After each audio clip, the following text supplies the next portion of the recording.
বাঘ আৰু সিংহ এই দুয়োটা এনে জন্তু যি কাৰোবাৰ সন্মুখত যদি হঠাৎ আহি পৰে তেনেহলে নিমিষতে তাৰ প্ৰাণ কাঢ়ি নিব পাৰে। কিন্তু আপুনি জানেনে বাঘ আৰু সিংহৰ এটা প্ৰাকৃতিক বৈশিষ্ট্য আছে আৰু সেইটো হৈছে এই জন্তুবোৰে মানুহ শিকাৰ কৰিবলৈ একেবাৰেই পছন্দ নকৰে। হয়তো এই কথা শুনি আপুনি কিছু আচৰিত হ'ব, কিন্তু এইটোৱেই সঁচা। যদি ইহঁতৰ সন্মুখত এটা হৰিণ আৰু মানুহ দুয়োটাকে থিয় কৰাই দিয়া হয় তেনেহলে ইহঁতে হৰিণাৰ শিকাৰ কৰিবলৈ বেছি পছন্দ কৰিব আৰু মানুহক এৰি দিব। এটা সমীক্ষা মতে সমগ্ৰ দেশত মানুহ আৰু বাঘৰ মাজত ৰক্তাক্ত সংঘাত প্ৰতি বছৰে 30ৰ পৰা 40 বাৰ পৰ্যন্ত হয়, য'ত এই হিংস্ৰ জন্তুটোৱে মানুহক অতি নিৰ্মমভাৱে হত্যা কৰি পেলায়। কিন্তু এনে পৰিস্থিতি তেতিয়াহে আহে যেতিয়া মানুহে নিজৰ অজ্ঞানতাৰ ফলত বাঘৰ সন্মুখত আহি পৰে, নাইবা বাঘে মানুহৰ পৰা নিজৰ প্ৰাণৰ আশংকা অনুভৱ কৰে। সচৰাচৰ ইহঁতে কেতিয়াও মানুহ শিকাৰ কৰিবলৈ ভাল নাপায়। কিন্তু আজিৰ এই খণ্ডটি এনে এজনী বাঘিনীৰ বিষয়ে যিয়ে এই সত্যটো সম্পূৰ্ণৰূপে সলনি কৰি পেলায়। তাইৰ প্ৰাকৃতিক বৈশিষ্ট্য নিজৰ প্ৰজাতিৰ বাঘবোৰতকৈ একেবাৰে পৃথক আছিল, কাৰণ তাইৰ জীৱ-জন্তুতকৈ মানুহহে বেছি প্ৰিয় আছিল। তাইৰ যেতিয়াই ভোক লাগে মানুহকেই নিজৰ খাদ্য কৰি লয়। দিন হওক বা ৰাতি, এই নৰখাদক বাঘিনীজনীয়ে যেতিয়ালৈ কোনো মানুহ শিকাৰ নকৰে তেতিয়ালৈ তাইৰ দিনটো সম্পূৰ্ণই নহৈছিল। বন্ধুসকল, এই কাহিনীটো হৈছে এজনী বাঘিনীৰ, এজনী ঢেকীয়াপতীয়া বাঘিনী যিয়ে মানুহ হত্যা কৰাৰ এক বিশ্ব ৰেকৰ্ড গঢ়ি তুলিছিল। তাইৰ মুখত মানুহৰ তেজৰ সোৱাদ এনেদৰে লাগি যায় যে তাই 436 জন লোকৰ প্ৰাণ কাঢ়ি নিয়ে। কিন্তু এইটো কেৱল এটা আনুমানিক সংখ্যাহে, যি মানুহৰ অনুমানৰ ভিত্তিত কোৱা হৈছে। বিশেষজ্ঞসকলৰ মতে আকৌ এই বাঘিনীজনীৰ চিকাৰ হোৱা মানুহৰ সংখ্যা প্ৰায় 12 মান হ'ব। এই ঘটনাটোৰ আৰম্ভণি হয় নেপালৰ পৰা, য'ত 1800 শতিকাৰ শেষৰ ফালে এই বাঘিনীজনীৰ জন্ম হয়।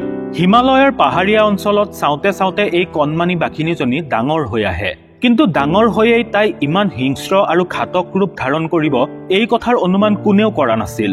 কিছু বছৰৰ ভিতৰতেই তাই এটি কণমানি পোৱালিৰ পৰা হিংস্ৰ নৰখাদক বাঘিনী হৈ উঠে।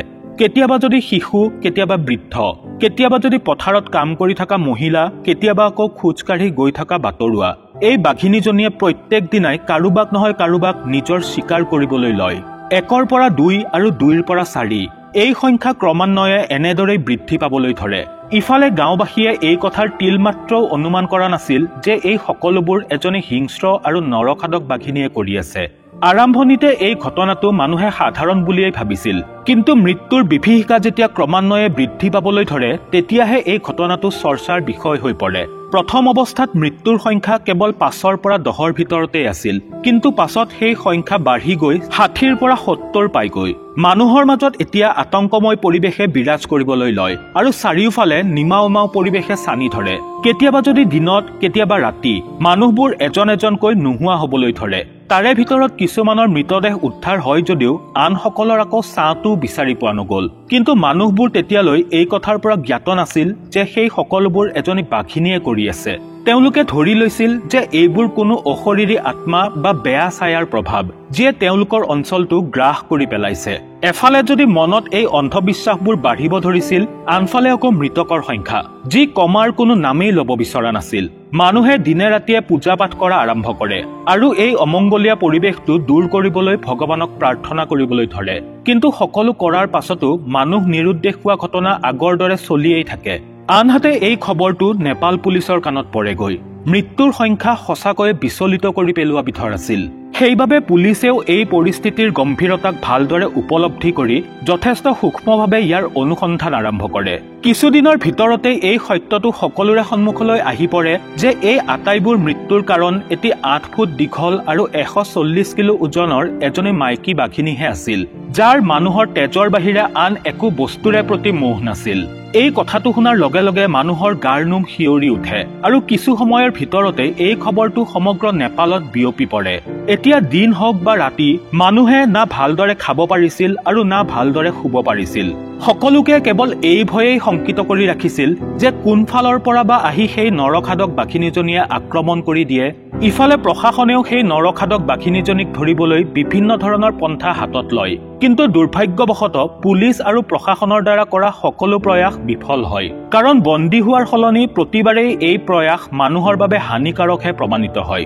বহুবাৰ বিফলতাৰ পাছত এতিয়া পুলিচৰ হাতত কেৱল এটা উপায়েই বাকী ৰৈছিলগৈ, হয়তো তেওঁলোকে এইবোৰ মৌন হৈ চাই থাকিব, নহলে বা বাঘিনীজনীক সেই ঠাইৰ পৰা ক'ৰবাত দূৰলৈ খেদি পঠিয়াব, অৰ্থাৎ নেপালৰ পৰা বাহিৰলৈ। যিহেতু বিকল্পও সেইটোৱেই বাকী ৰৈছিল, সেইবাবে পুলিচেও সেইটোৱেই বাছি লয় আৰু বাঘিনীজনীক নেপালৰ পৰা বাহিৰ কৰি খেদি পঠিওৱা হয়। নেপাল প্ৰশাসনৰ এই পদক্ষেপৰ ফলত মানুহৰ মনত যেন আনন্দৰ সীমা নোহোৱা হৈছিল। কিন্তু নেপাল পুলিচে নিজৰ লোকসকলৰ প্ৰাণ বচাবলৈ গৈ আন মানুহৰ জীৱনক বিপদত পেলায়, কাৰণ সেই বাঘিনীজনীয়ে এতিয়া নেপাল আৰু নেপালীসকলক এৰি চম্পাৱত নামৰ ঠাইত প্ৰৱেশ কৰে, যি উত্তৰাখণ্ডত অৱস্থিত ভাৰতৰ এখন ৰাজ্য। এতিয়া ইয়াত এটা কথা একেবাৰে স্পষ্ট হৈ পৰিছিল যে বাঘিনীজনীৰ কেৱল স্থানহে সলনি হৈছিল, তাইৰ চিকাৰ নহয়। আৰু তাৰ পাছত সেয়ে হ'ল যি আপুনি ভাবি আছে। চম্পাৱত আৰু তাৰ আশে পাশে থকা অঞ্চলসমূহত সেই একেই তেজৰ ফাকু খেল আৰম্ভ হয়, যি এটা সময়ত নেপালত চলিছিল। মানুহৰ প্ৰাণ যোৱা ঘটনা আগতকৈ দুগুণে বৃদ্ধি পাবলৈ ধৰে। বাঘিনীজনীয়ে যিমানেই মানুহ চিকাৰ কৰি গৈ থাকিল, বাঘিনীজনী তেওঁলোকৰ অঞ্চলত প্ৰৱেশ কৰাৰ খবৰটো জুইৰ দৰে বিয়পিবলৈ ধৰে। বাঘিনীজনী এতিয়া ইমানেই নিৰ্ভীক হৈ পৰিছিল যে মানুহ জুম বান্ধিয়ে থাকক বা অকলেই থাকক, এই বাঘিনীজনীয়ে তেওঁলোকৰ ওপৰত যিকোনো সময়তে আক্ৰমণ কৰিবলৈ লয়। হয়তো এই যোজনা ফাঁকি ইয়াৰ পৰাই লোৱা হৈছিল যে বাঘৰ মুখত তেজ লগা, কাৰণ বাঘিনীজনীৰ উপদ্ৰৱ যেন কম হোৱাৰ নামেই ল'ব বিচৰা নাছিল। চাওঁতে চাওঁতে মৃত্যুৰ সংখ্যা 435লৈ গৈ পায়, সেয়াও কেৱল এই বাঘিনীজনীৰ আক্ৰমণৰ ফলত। ইফালে ইউনাইটেড প্ৰভিন্স চৰকাৰ অৰ্থাৎ আজিৰ UP আৰু উত্তৰাখণ্ডৰ চৰকাৰেও এই কামত লাগি যায় যে কেনেকৈ মৃত্যুৰ এই খেলখন এতিয়া ৰখাব পৰা যায়, কাৰণ বাঘিনীজনীক খেদি পঠিওৱা মাত্ৰকে মৃত্যুৰ বিভীষিকা বন্ধ নহল হয়। চৰকাৰেও ইয়াৰ ওপৰত তৎকালে একশ্যন লয় আৰু দেশ বিদেশৰ কেইবাজনো চিকাৰীৰ লগত যোগাযোগ কৰি এই বাঘিনীজনীক মাৰি পেলোৱাৰ আদেশ জাৰি কৰে। কিন্তু ইয়াতো চৰকাৰ এই হিংস্ৰ বাঘিনীজনীৰ সন্মুখত নিৰুপায় হৈ ৰয়, কাৰণ এতিয়া এই বাঘিনীজনীয়ে কেৱল চিকাৰ কৰাই নহয়, বৰঞ্চ চিকাৰীৰ পৰা কেনেকৈ বাচিব লাগে সেয়াও শিকি গৈছিল। আৰু ইয়াৰ মাজতে বাঘিনীজনীয়ে সেই চিকাৰীসকলক প্ৰত্যাহ্বান জনাই তাইৰ 436 নম্বৰ চিকাৰটোও কৰি পেলায়। আৰু এই চিকাৰটো আছিল এজনী 16 বছৰীয়া ছোৱালী, যাক এই বাঘিনীজনীয়ে হত্যা কৰি শৰীৰৰ কিছু অংশ এইভাৱে পেলাই থৈ যায় যেন তাই এটা বাৰ্তাহে দিব খুজিছে যে যোনে তাইৰ লগত যুঁজিব তাৰ পৰিণতি এনেকুৱাই হ'ব। চৰকাৰৰ বাবে এইবোৰ এতিয়া আৰু অধিক প্ৰত্যাহ্বানপূৰ্ণ হৈ পৰিছিল। বাঘিনীজনীৰ উপদ্ৰৱৰ সন্মুখত চৰকাৰ আৰু প্ৰশাসন দুয়োটাই নীৰৱ দৰ্শকৰ দৰে হৈ পৰিছিল। কিন্তু বোধহয় মৃত্যুৰ এই খেলখন যেন অতি সোনকালে শেষ হ'বলৈ গৈ আছিল, কাৰণ চৰকাৰে এনে এজন চিকাৰীৰ সন্ধান পাইছিল যাৰ লক্ষ্য একেবাৰে নিখুঁত আছিল। সিংহই হওক বা বাঘেই হওক, কোনেও এই চিকাৰীজনৰ আক্ৰমণৰ পৰা সাৰি যাব পৰা নাছিল। আৰু তেওঁ হৈছে জিম কৰবেট, যাক পৃথিৱীৰ আটাইতকৈ ডাঙৰ চিকাৰী বুলি কোৱা হয়। নৰখাদক জীৱ জন্তুৰ চিকাৰ কৰাটো যেন কৰবেটৰ বাবে বাওঁহাতৰহে খেল।